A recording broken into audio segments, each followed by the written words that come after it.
Assalamualaikum warahmatullahi wabarakatuh. Jumpa lagi geng kita di konten spesial Ramadan. Kali ini kita ke barat Kalimantan geng, untuk melacak jejak masuknya Islam di barat Kalimantan atau sekarang di Kalimantan Barat ya. Sebelum kesana jangan lupa like dan subscribe bagi yang belum, yang sudah terima kasih. Ada hal yang unik geng di barat Kalimantan ini, penemuan batu nisan Sandai ya.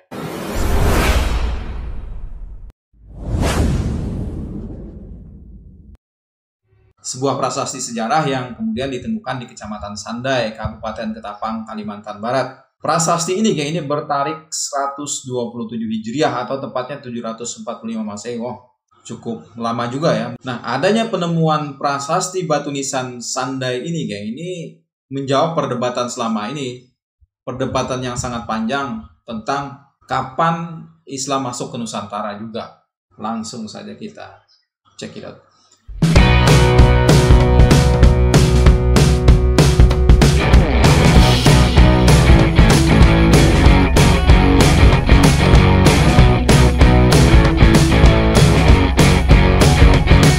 Perdebatan panjang tentang kapan Islam masuk ke Indonesia ini terjawab dengan batu nisan ini. Jadi prasasti sejarah yang ditemukan di Kecamatan Sandai ini tentu saja sangat bernilai tinggi kalau kita lihat untuk mengungkap bahwa kebudayaan Islam di Ketapang khususnya itu adalah kebudayaan Islam tertua di Nusantara yang datang pada abad ke-7, bukan lagi di Aceh seperti yang diketahui selama ini.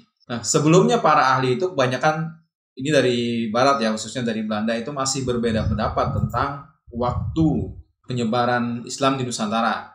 Ya, beberapa ahli ada yang menyebutkan sekitar abad ke-10, abad ke-12, dan abad ke-13 sebagai periode paling mungkin dari permulaan penyebaran Islam di Nusantara.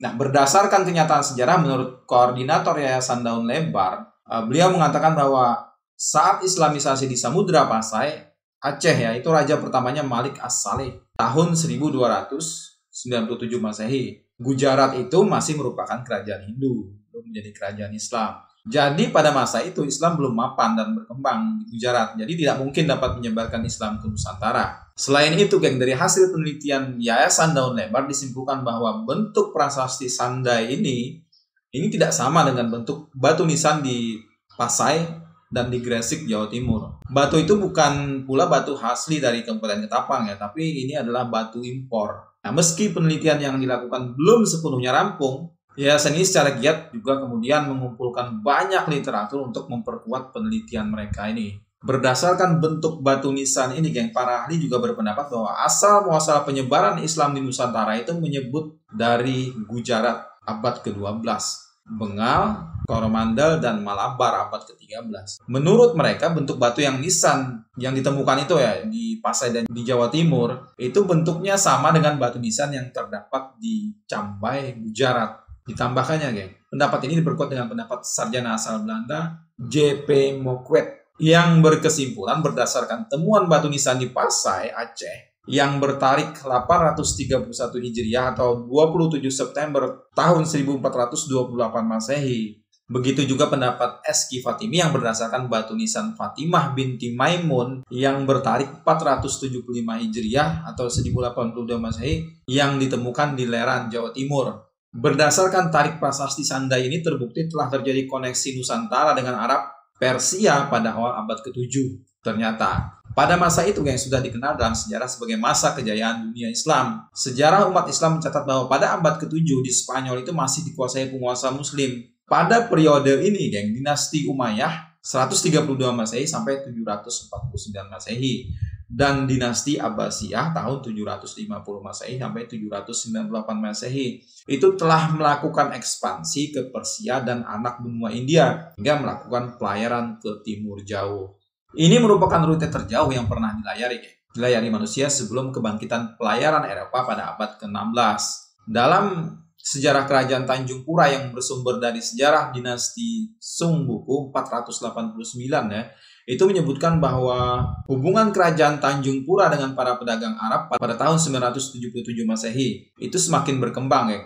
Selanjutnya, di mana Raja Tanjung Pura Hyangta saat itu telah mengirim utusan ke istana Tiongkok yang dipercayakan kepada pedagang Arab bernama Abu Abdallah untuk memimpin delegasi kerajaan di Borneo Barat. So, next kita lanjut. Batu nisan di Sanda ini yang merupakan salah satu bukti penting tentang asal-muasal penyebaran Islam di Nusantara tentunya, dan kemudian menguatkan dugaan bahwa pada mulanya Islam itu dibawa langsung dari Arab, bukan dari Samudra Pasai. Apabila kita melihat mayoritas pemeluk Islam di Nusantara yang bermadzhab Syafi'i, maka ada kesamaan kepemulukan Islam ya di Mesir dan Hadramaut. Hadramaut lagi. Kemarin kita sudah bahas di timur Kalimantan, itu juga dari Hadramaut. Kemudian Kalimantan Selatan, itu juga dari Hadramaut. Kita sudah bahas juga Kalimantan Tengah, itu juga jadi Hadramaut. Jadi ini sesuatu hal saya rasa memang masuk akal. Nah, ini diduga kemudian merupakan bagian tempat di Arab sebagai asal penyebaran Islam di Nusantara. Jelas, ada kesamaan tempat. Nah, meskipun telah terjadi koneksi pada abad ke-7, geng, penyebaran Islam di Nusantara itu baru mencapai momentum itu pada abad ke-11 sampai ke-18.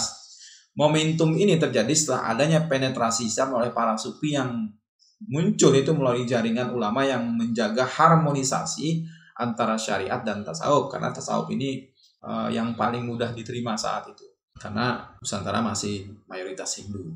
Meskipun pada waktu itu, geng, Sriwijaya itu masih beragama Hindu, namun sudah terdapat komunitas Muslim yang menetap di Sriwijaya dan mengikuti pelayaran kerajaan ini ke seluruh Nusantara. Meskipun pada abad ke-7 penduduk di Kabupaten Ketapang atau Kerajaan Tanjung Pura itu telah bertemu dan berinteraksi dengan para pedagang Muslim ya, Arab maksudnya, itu belum terdapat bukti tentang terdapatnya penduduk Muslim lokal itu dalam jumlah yang besar atau tentang terjadinya Islamisasi secara substansial di Tanjung Pura. Penguasa Tanjung Pura itu baru memeluk Islam pada tahun 1590 dengan memakai gelar Panembahan dan Giri, Panembahan Giri Kusuma, dan kemudian mengubah nama Kerajaan Hindu Tanjung Pura menjadi Kerajaan Islam Matan. Dengan adanya penemuan prasasti batu nisan di Sandai ini atau prasasti Sandai, dapat diduga bahwa hubungan antara masyarakat di Tanjung Pura di barat Borneo ini dan Timur Tengah itu sudah terjalin sejak masa-masa awal Islam, geng. Jadi para pedagang Muslim dari Arab, Persia, dan anak benua India itu juga mendatangi Kepulauan Nusantara dan Tiongkok ya, tidak hanya berdagang tetapi dalam batas tertentu juga menyebarkan Islam kepada penduduk setempat. So, next kita lanjut. Islam pertama masuk di Kalbar di Kerajaan Landak. Penyebarannya yang lebih masif. Waktu itu dipimpin oleh seorang raja yang bernama Raden Iswara Mahayan, Raja Adipati Karang Tanjung Tua yang kemudian memeluk Islam dan berganti nama menjadi Raden Abdul Kahar pada tahun 1470 Masehi, geng.